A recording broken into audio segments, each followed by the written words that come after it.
Hi there, my name is Adrifinik Ash, and today I will be talking to you about intergroup contact and intergroup bias.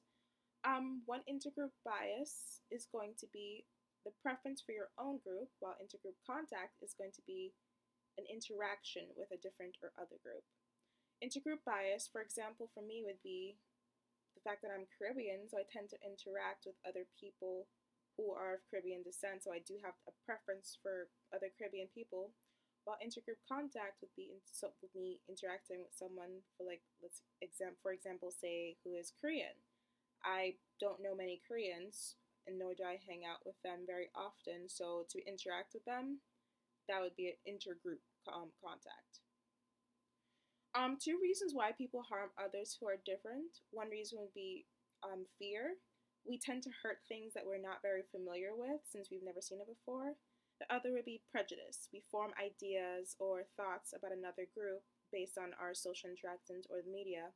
So we may harm someone based on wrong information that we've heard from our environment. Two ways to reduce intergroup bias would be, for example, one would be having a party with these other people, and the other would be to foreign exchange. If you go to a different country where you can learn their system and learn about their culture, it'll actually help to reduce intergroup bias. With the party, one way you can do it is by playing a game. Let's call this game I Am. One person would go up to the front of the party and say, I am a Harry Potter fan. And someone else who is also a Harry Potter fan in the party will raise their hand, go up there, link arms with this person, and then they will say something that they also are. So they'll create a common ground between everyone to see, hey, we have things similar and alike. While for the foreign exchange program, one way they can do that would be to have the new foreign exchange person go up and present something about their culture or talk about their culture so that these other students can learn about that specific culture. So it won't be as strange or unfamiliar to them. The way that intergroup contact changes behavior is that it reduces the anxiety that we have with interacting with these new people. It also increases our attitudes. It improves our attitudes towards them, so we won't have a sort of negative view of them just because we haven't interacted with them.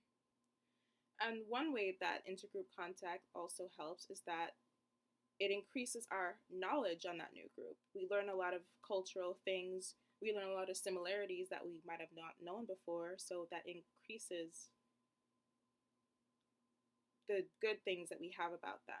So it reduces intergroup bias, and it changes our behavior. So some barriers that we do have with intergroup contact tend to be very difficult to overcome. One would be mental. Sometimes you don't want to let others know that we're a part of another group. Let's say that I am gay and I'm in a, let's say, church. There is a tendency for churches to be very prejudiced towards gay members, so I wouldn't disclose that I'm gay to that church. Another way would be physical. Sometimes you're not allowed to cross certain borders. Let's say it's very hard to get into Russia because there are a lot of requirements for their visas and basically traveling there. So that's one way we wouldn't be able to interact with each other. Another would be a social barrier. There might be preconceptions and prejudices that would prevent us from interacting with another group. Another way would be a physical barrier, not physical barrier, but availability barrier. There might not be lots of diversity in one group, so we tend to not be able to interact with those groups due to the limited diversity. And the next one would be language barrier. Since there is a language barrier, it'd be hard to interact with these new group members since we wouldn't be able to communicate with them.